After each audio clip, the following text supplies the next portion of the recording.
Good day. Today we'll be presenting a systematic review on the association between the climatic factors and the prevalence of disease in the Philippines with respect to the trends in other Southeast Asian countries. Increased temperatures by increased carbon emissions and increased precipitation rates are known to be some of the factors that make climate change a life-changing phenomenon. In the Philippines, these are already felt with typhoons of great intensity like Yolanda in 2013 and Odette in 2021. Climate change can also affect health through these two factors. In terms of heat, there is a strong correlation between the heat index increase and the likelihood of getting a disease. Vector and water-borne diseases are caused by poor access to clean water, typically associated with precipitation and flooding. Exposure to this can increase cases of cholera, leptospirosis, dengue, and malaria. Providing trends for climate change and disease prevalence in health databases can provide awareness to citizens, especially in countries with endemic hotspots for climate-induced diseases such as malaria, dengue, cholera, leptospirosis, and malnutrition. Hence, this study is to conduct a systematic review which will look into the trends and prevalence of these climate-induced diseases in the Philippines, correlating it with the climatic factors, heat and precipitation, and comparing the trends with those of other Southeast Asian countries from 1990 to 2020.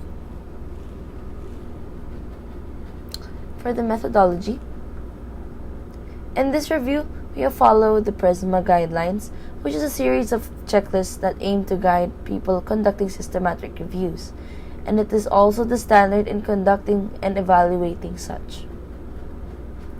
For our search strategy, we have used PubMed and PLOS NTDs in searching for journal articles.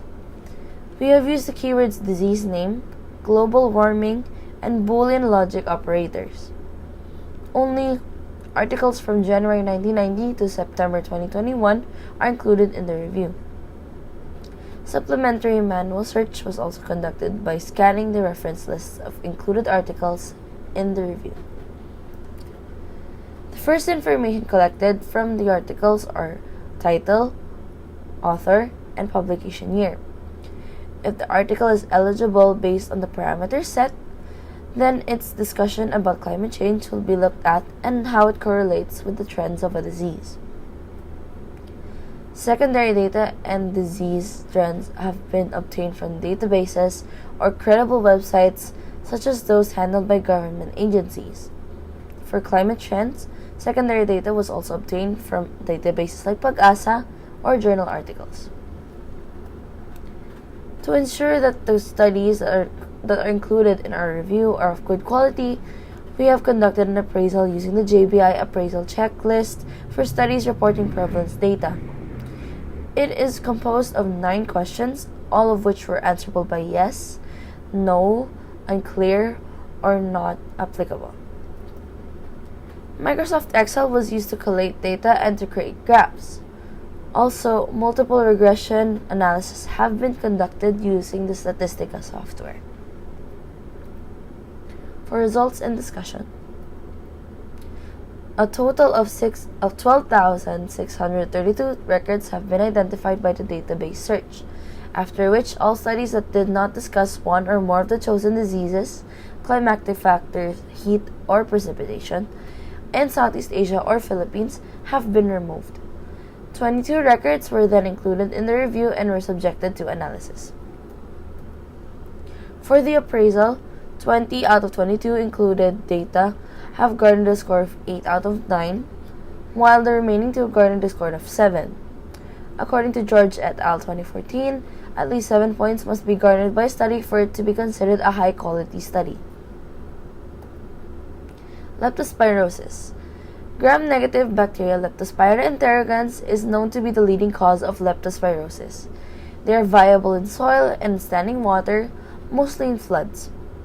The bacteria would enter through open wounds and broken skin, and severity increases when further in contact with these leptospira-infested waters.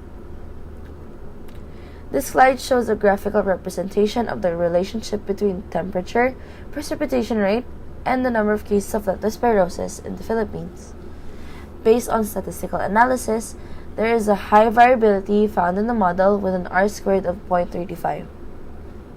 Possible reasons for such is the inconsistency in recording of the cases, considering that not all medical facilities report to DOH for that matter.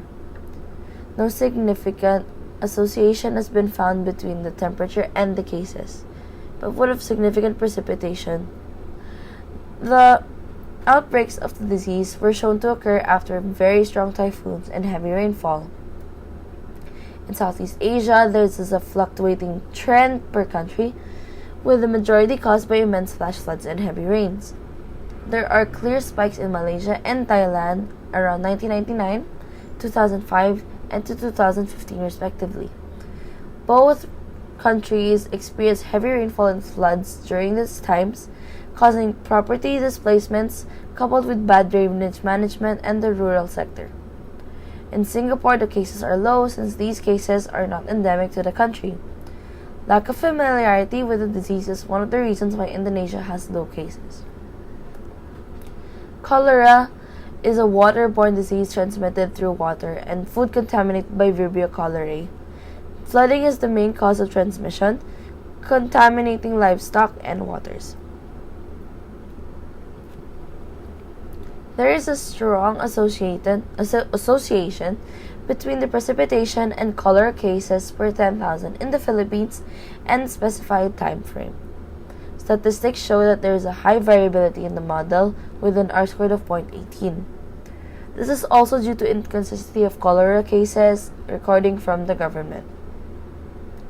No significant difference between temperature and cases, though temperature is part of the viability of the bacteria. The presence of water along with salinity and pH levels should also be considered. For precipitation and cases, there is a significant difference, indicating the influence of rainfall to cholera being true. The cases are below 60 per 10,000 population from 1997 to 2007 in Vietnam, Singapore, Myanmar, Malaysia, and Indonesia. Cases of cholera in Southeast Asia have a decreasing trend except for Myanmar, since the country has experienced heavy floods and earthquakes in 2011, along with cyclone Jarai in 2010 that caused displacement of property. Malnutrition is the condition that develops when the body lacks the nutrients that it needs. It can also be further divided into two classes: stunting and wasting. Stunting refers to the low height for age, whilst wasting refers to the low weight for height. On the right side of the slide, we can see a table on how temperature can affect rice growth and therefore food supply and consequently nutrition, since it is the primary staple food across the Southeast Asian region. Overall, malnutrition prevalence in the Philippines has been decreasing in the past 30 years. However, numbers are still high. According to UNICEF, the Philippines and Myanmar are the only countries in Southeast Asia that have classification of extremely high risk when it comes to malnutrition. Using multiple regression analysis, it is found that stunting has a significant relationship with precipitation but does not have such with temperature. Meanwhile, for wasting, no significant relationship between the two climatic factors was found. The non-significant relationship might be caused by other factors that affect wasting. This is supported by WHO, which says that the environment is linked with malnutrition. We can also observe the stunting prevalence is decreasing across other Southeast Asian countries, but numbers are still high in some countries such as Vietnam, Myanmar, and Laos. The same is true for wasting, as its prevalence is decreasing in the past 30 years across the Southeast Asian region. However, numbers are still high in some countries such as Vietnam and Myanmar. Next would be malaria. It is caused by the parasite Plasmodium and is vectored by the mosquito Anopheles. It is mostly prevalent in tropical regions such as Southeast Asia and Africa. In the Philippines, malaria has shown a decrease in prevalence over the past 20 years. It is found that it has a significant relationship with temperature, while its relationship with precipitation is non-significant. The significant relationship with temperature may be explained by the fact that even small temperature fluctuations hinders the parasite's ability to develop.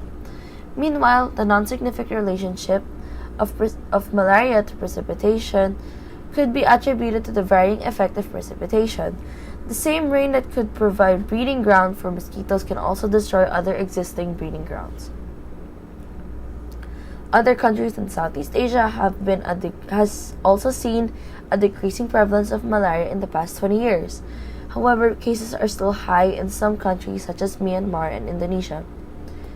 This slide shows the prevalence of malaria in other countries in Southeast Asia, since the trend cannot be clearly seen on the previous graph.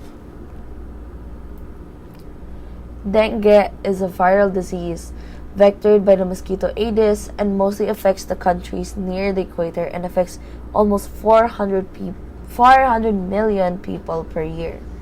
In the Philippines, dengue has shown an increase in prevalence in the past 20 years. It is found that dengue has a significant relationship with temperature, but not with precipitation. The significant relationship with temperature may be attributed to the fact that even when temperature increases, mosquitoes have more, move more, bite more, and their growth shortens, which would increase mosquito population and consequently dengue cases. Meanwhile, varying effects of precipitation may be the cause of the non-significant relationship. For example, water storing could provide breeding grounds during the dry season. Conversely, a strong rainfall might have the capacity to destroy existing breeding grounds. Cases of dengue in other countries in Southeast Asia have also shown an increase in prevalence in the past 20 years. With the increasing global temperature, the Southeast Asian region is at a higher risk of dengue. Some might wonder why dengue is increasing and malaria is decreasing across the region, even though both are mosquito-borne. This is because the etiologic agent of malaria is much more sensitive to temperature fluctuations compared to the dengue-causing virus.